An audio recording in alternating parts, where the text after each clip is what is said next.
Bonus reading for fire signs.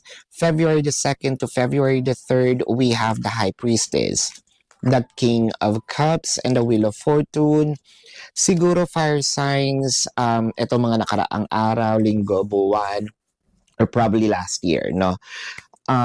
Medyo aloof si person, medyo cold, napapansin natin hindi masyado nagsasalita.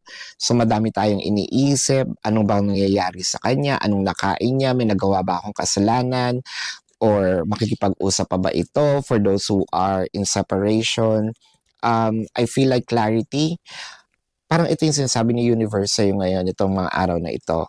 Kahit hindi ka kumilos, kahit wala kang gawin, clarity is going to land on your lap. So which means, kung meron mang dapat klaruhin, no?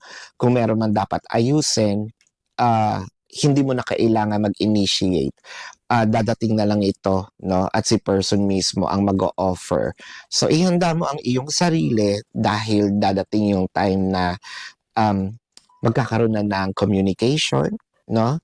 At malilinawan ang iyong pag-iisip, fire signs. So this is your bonus reading for February the 2nd to February the 3rd.